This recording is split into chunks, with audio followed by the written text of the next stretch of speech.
Hi, my name is Mike Welch. Today we are going to be looking at prepayment entries and accounts payable. In this video, we will talk about what a prepayment entry is and walk through the process of creating a prepayment entry, paying a prepayment entry, and then applying a prepayment entry to a voucher. Let's first start with explaining what a prepayment entry is. A prepayment is a check created in the system without a voucher. The vendor carries a negative balance until a voucher is entered to apply to the prepayment. When the check is released, the vendor balance is updated automatically to show the net effect of the voucher and prepayment. Now that we have a better understanding of what a prepayment entry is, let's enter one into Microsoft Dynamics SL. In the Financial module, under Accounts Payable, prepayments are entered in the Quick Voucher and Prepayment Entry screen.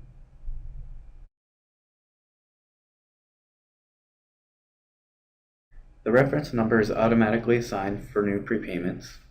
Type will be prepayment. Handling will be release now. You'll notice setting the handling field to release now will activate the print keep check button at the bottom of the screen. Enter the vendor's ID, which in this case we are using V00213. Amount, we will use 1000. Account, we will use 1251 in this case. And sub-account we'll leave as the default. And price we will use 1000.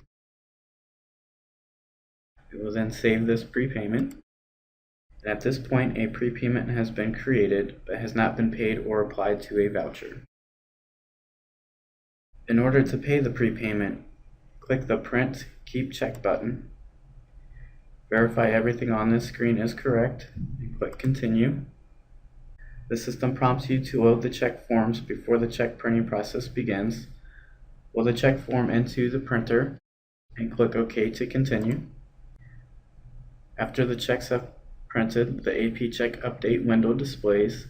Available options are identical to the regular system check processing options, so we will use Keep All and click Begin Processing. Now we need to apply the prepayment to a voucher. You can apply a prepayment when you create a voucher in the Voucher and Adjustment screen.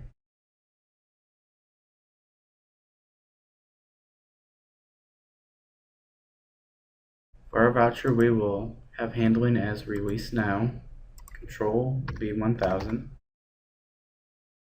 Vendor was V00213.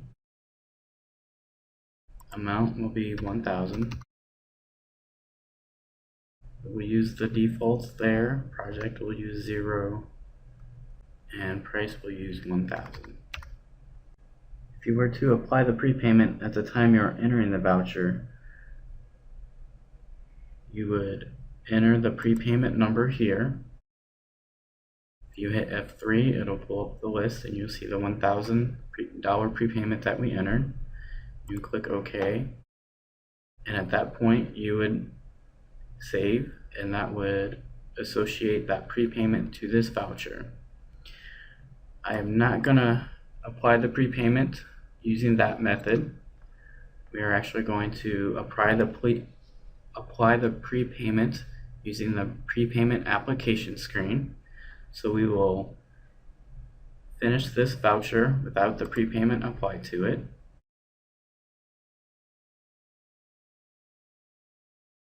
And then we will go to the prepayment application screen.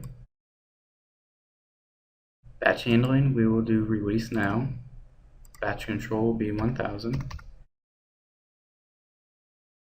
Vendor ID will be V00213.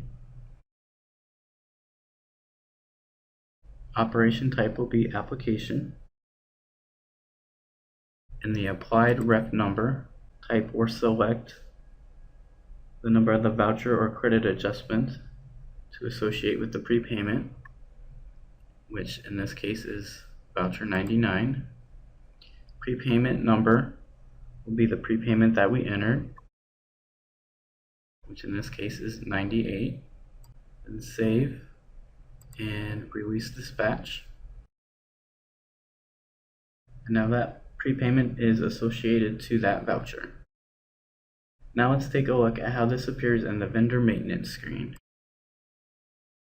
We'll pull up vendor ID V00213. Go to Documents, and you will see our initial prepayment. You can see our voucher that was created, and then after you apply it to the voucher, it creates two check lines. Now let's pull the vendor period trial balance report up, where I have created 3 payments in each stage of the process.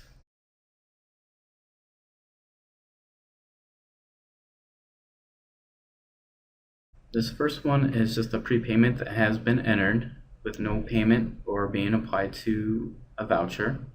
So you'll see there's just one line item. The second one is a prepayment that has been entered and paid. So you can see the prepayment and you can see the check. And the third one is a prepayment that has been entered, paid, and applied. So you can see the prepayment, you can see the check, you can see the voucher that it was applied to, and then you can see the check as it is being applied to that voucher. Now let's also pull up the period sensitive aged AP report.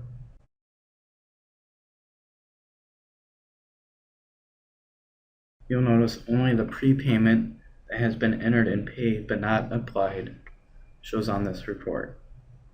This concludes the process of entering, paying, and applying a prepayment entry in accounts payable. I hope this video was helpful.